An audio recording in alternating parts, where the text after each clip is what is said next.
الحمد للہ وکفا وسلام علی عبادہ الذین اصطفیٰ اما بعد۔ معزز سامعین،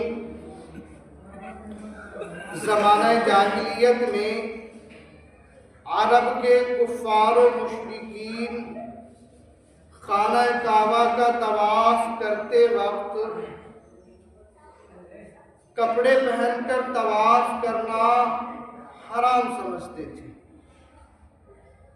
اس لیے انہوں نے خانہ کعبہ کا طواف کرنے کے لیے 2 وقت متعین کیے۔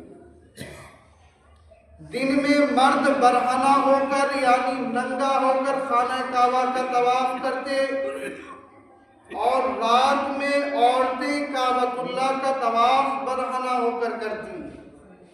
تو اللہ رب العزت نے یہ آیت کریمہ نازل فرمائی کہ حلال کو حلال کرنا اور حرام کو حرام کرنا صرف اللہ رب العزت کا حق ہے، کسی دوسرے کو اس میں مداخلت کرنا جائز نہیں ہے۔ اللہ کی پاک اور بہترین پوشاک اور لباس کو حرام قرار دے کر ننگا رہنا یا وسعت کے باوجود یا خوشحالی کے باوجود پھٹے پرانے کپڑوں میں رہنا، یہ اسلامی تعلیمات کے خلاف ہے۔ اسلام کی تعلیم یہ ہے کہ اگر تم تنگ دست ہو تو جو مل جائے اس کو پہن لو، لیکن اس کے ساتھ ہی چند اصول بیان فرما دیے۔ چاہے کپڑا پرانا ہو لیکن میلا کچیلا نہ ہو، اگر کپڑا پھٹا ہوا ہے تو اس کو سلوا کر پہنو، ایسا لباس پہنو، ایسا کپڑا پہنو، ایسا پوشاک پہنو جو تمہارے سطر کو ڈھانپ دے، ایسا لباس نہ پہنو جو چست ہو، تنگ ہو، اور ایسا لباس بھی نہ پہنو جو یہود و نصارہ اور کفار پہنتے ہیں، بلکہ ایسا لباس اپناؤ، ایسا کپڑا اپناؤ جو نیک لوگوں کا لباس ہے، جو صلح اور اتقیاء کا لباس ہے۔ ایک مرتبہ نبی اکرم صلی اللہ علیہ وسلم نے ایک صحابی کو دیکھا کہ وہ میلا کچیلا لباس پہنے ہوئے چلے جا رہے ہیں۔ آپ صلی اللہ علیہ وسلم نے ان کو بلایا اور ان سے پوچھا کہ کیا اللہ نے تجھے مال نہیں دیا؟ انہوں نے عرض کیا رسول اللہ، اللہ نے مجھے مال بھی دیا ہے، خوشحال بھی بنایا ہے۔ تو نبی اکرم صلی اللہ علیہ وسلم نے غصہ کا اظہار فرمایا اور فرمایا یہ اللہ کی ناشکری ہے کہ اللہ کے دینے کے باوجود تم اس حال میں ہو، پھٹے پرانے کپڑے پہنے ہوئے، میلے کچیلے کپڑے پہنے ہوئے ہو، یہ اللہ کی ناشکری ہے۔ جب اللہ تعالیٰ نے تجھے مال بھی دیا ہے، خوشحال بھی بنایا ہے، تو تم کو چاہیے کہ تم عمدہ سے عمدہ لباس پہنو۔ معزز سامعین، اللہ رب العزت اس بات کو پسند فرماتے ہیں کہ خدا کی عطا کی ہوئی نعمتوں کا اثر بندوں کے لباس، اس کے رہنے سہنے، اس کے بود و باس میں دکھائی دے۔ نعمتوں کا اظہار کرنا یہ بھی اللہ کا شکر ادا کرنا ہے، لیکن 2 چیزوں سے بچنا بہت ضروری ہے، ایک ریا اور نام و نمود سے، اور دوسرا فخر اور غرور سے۔ ان چیزوں سے بچنا ضروری ہے۔ حدیث پاک میں آتا ہے جس کا مفہوم ہے جو ریا، نام و نمود، فخر و غرور کی نیت سے عمدہ سے عمدہ لباس پہنائے گا، تو اللہ تعالیٰ اس کو کل قیامت کے دن آگ کا لباس پہنائے گا اسے۔ اس نیت سے پہنے کہ اللہ تعالیٰ نے ہمیں وسعت دیا ہے، خوشحال بنایا ہے، تو ہم اس نعمت کا جو ہے اظہار کر رہے ہیں شکرانے کے طور پر۔ حضرات انبیاء علیہ السلام نے دونوں طرح کے لباس زیب تن فرمائے۔ مثال کے طور پر حضرت یوسف علیہ السلام مصر کے بادشاہ ہیں، تخت سلطنت پر بیٹھے ہوئے، ان کے بدن پر شاہی لباس ہے۔ حضرت سلیمان علیہ السلام ان کے شاہی محل کھڑے ہوئے ہیں، ان کے نیچے دریا اور جو ہے نہریں بہ رہی ہیں، ان کے بدن پر بھی شاہی پوشاک ہے، شاہانہ ٹھاٹ باٹ ہے۔ اور دوسری طرف حضرت عیسیٰ علیہ السلام ہے، ان کی ایک عجیب شان ہے۔ حضرت عیسیٰ علیہ السلام کے پاس صرف ایک لکڑی کا پیالہ اور چمڑے کا ایک تکیہ اور بدن پر ایک لباس جو تھا، بس وہی تھی۔ یہی چیز ان کی کل کائنات تھی۔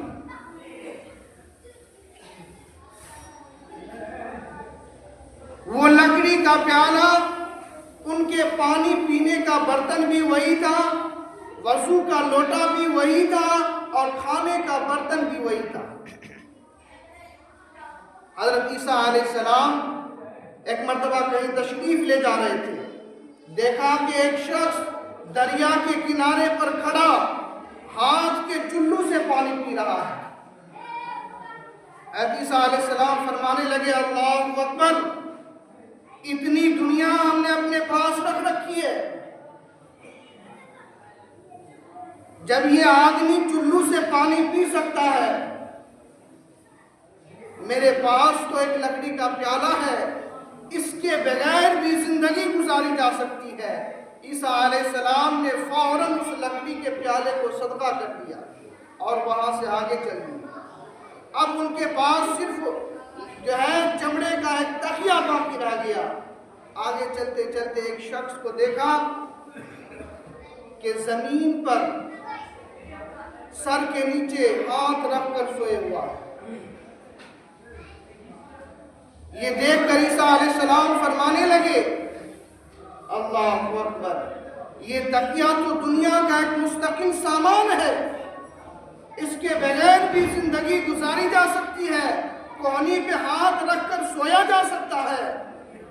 عیسیٰ علیہ السلام نے فوراً اس تکیہ کو بھی صدقہ کر دیا۔ تو یہ ہے حضرت عیسیٰ علیہ السلام کی شان درویشی۔ حضور سرور کائنات فخر موجودات حضرت محمد کریم صلی اللہ علیہ وسلم کی یہ شان تھی کہ جب بھی اللہ تعالیٰ نے وسعت دی، مال دیا، تو آپ صلی اللہ علیہ وسلم نے عمدہ سے عمدہ لباس سے بہتر فرمایا۔ ایک مرتبہ نبی اکرم صلی اللہ علیہ وسلم اپنے حجرہ مبارک سے اس شان سے نکلے کہ آپ کے بدن مبارک پر جو چادر تھی، اتنی قیمتی چادر تھی جس کی قیمت 1000 درہم تھی۔ جب نبی اکرم صلی اللہ علیہ وسلم پر فقر و فاقہ کے دن آئے تو آپ صلی اللہ علیہ وسلم نے صرف ایک چادر سے اپنے صدر کو چھپایا، اور جو میسر آیا اس کو زیب تن فرما لیا۔ جب اللہ تعالیٰ نے مان دیا تو اپنے بدن پہ ایسے چادر کو سجایا کہ جس کی قیمت 1000 درہم تھی۔ حضرات صحابہ کرام کے اندر بھی یہ دو شان پائی جاتی تھی۔ رئیس المفسرین حضرت عبداللہ ابن عباس رضی اللہ عنہ ایک جلیل القدر صحابی ہے، اور نبی اکرم صلی اللہ علیہ وسلم کے چچا زاد بھائی بھی ہیں، اور آپ زبردست قرآن کے مفسر بھی ہیں۔ حلقہ صحابہ میں ان کا ایک خاص مقام و مرتبہ تھا۔ لیکن وہ عمدہ سے عمدہ لباس زیر تن فرماتے تھے۔ سیرت نگار لکھتے ہیں کہ حضرت عبداللہ ابن عباس رضی اللہ عنہ اپنے زمانے کا عمدہ سے عمدہ، اچھا سے اچھا لباس زیر تن فرمایا کرتے تھے۔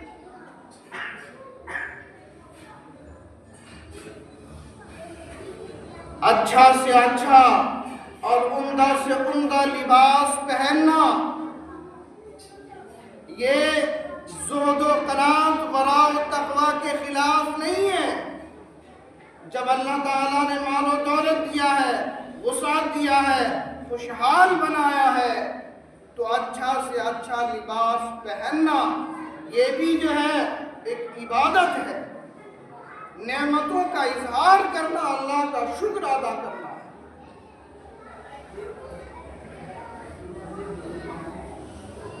اور دوسری طرف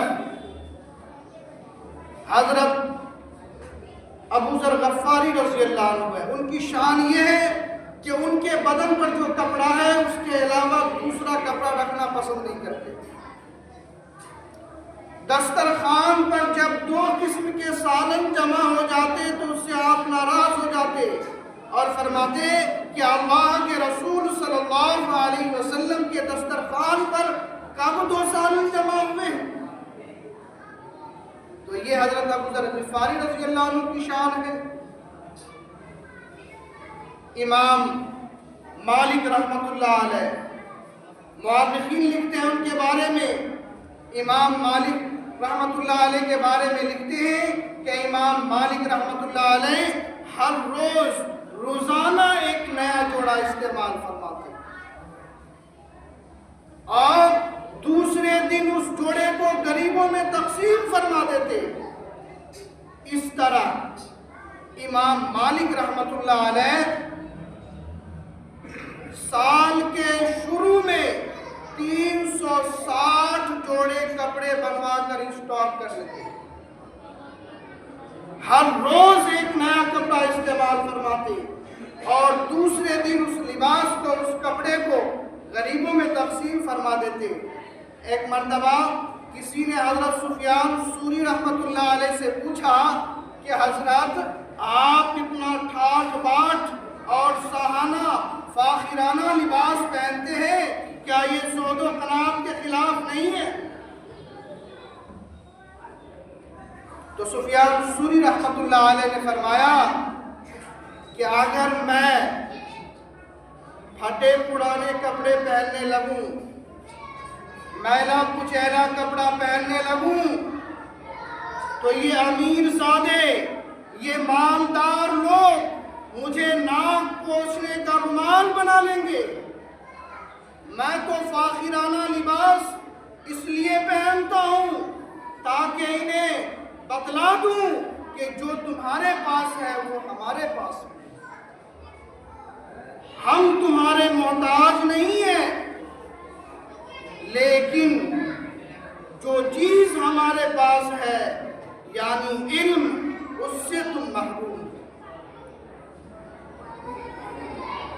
اللہ رب العزت نے نبی اکرم صلی اللہ علیہ وسلم کو خطاب کرتے ہوئے ارشاد فرمایا وَأَمَّا بِنِعْمَةِ رَبِّكَ فَحَدِّثْ، کہ اے محمد صلی اللہ علیہ وسلم اپنے رب کی نعمت کا اظہار کرتے رہو۔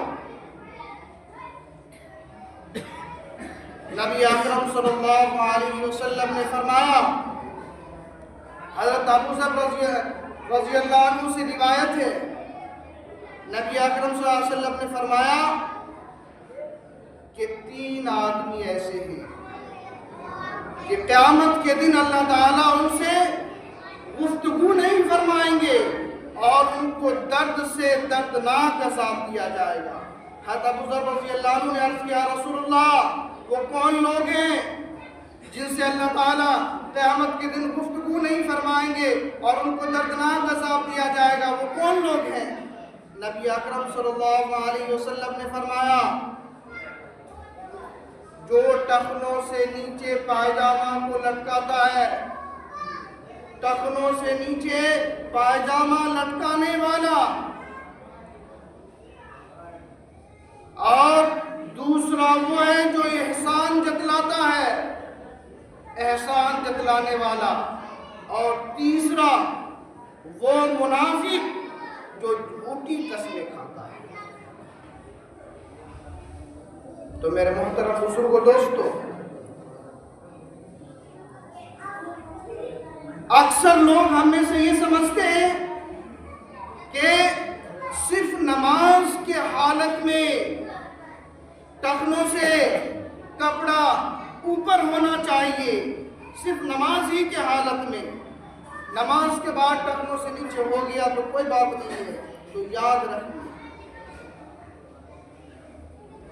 یاد رکھیے نماز کے اندر ہو یا باہر، ہر حالت میں ایک مومن اور مسلمان کا پیجامہ، اس کا پینٹ، اس کا تہبند اور لنگی جو کپڑا ہے وہ ہر حال میں ٹخنوں سے اوپر ہونا چاہیے، چاہے نماز میں ہو چاہے نماز سے باہر ہو، ہر حال میں۔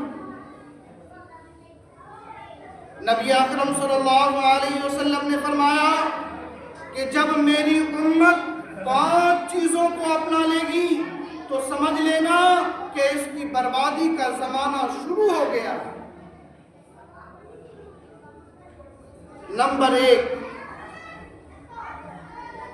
جب ایک مسلمان دوسرے مسلمان کو برا بھلا کہنے لگے اور اس کے عیب کو ظاہر کرنے لگے۔ نمبر 2، جب شراب عام ہو جائے۔ نمبر 3، جب مرد ریشم کے کپڑے پہننے لگے۔ نمبر 4، جب زنا عام ہو جائے۔ نمبر 5، جب ایک مرد دوسرے مرد سے اپنی شہوت پوری کرنے لگے۔ جب میری امت ان 5 چیزوں کو اپنا لے گی تو سمجھ لینا کہ اس کی تباہی اور بربادی کا زمانہ شروع ہو گیا۔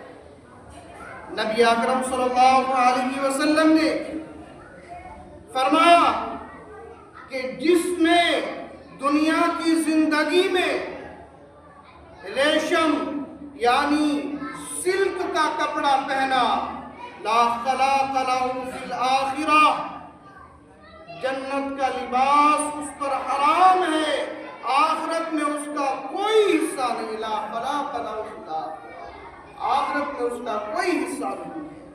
ہاں، عورتوں کے لیے ریشمی کپڑا پہننا جائز ہے، مرد کے لیے حرام ہے۔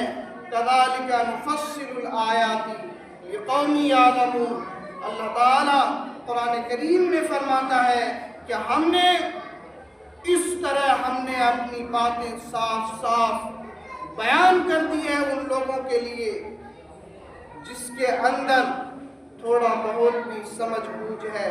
اللہ تعالیٰ ہمیں صحیح سمجھ بوجھ کے عمل کی توفیق عطا فرمائے اور عمل کی توفیق عطا فرمائے۔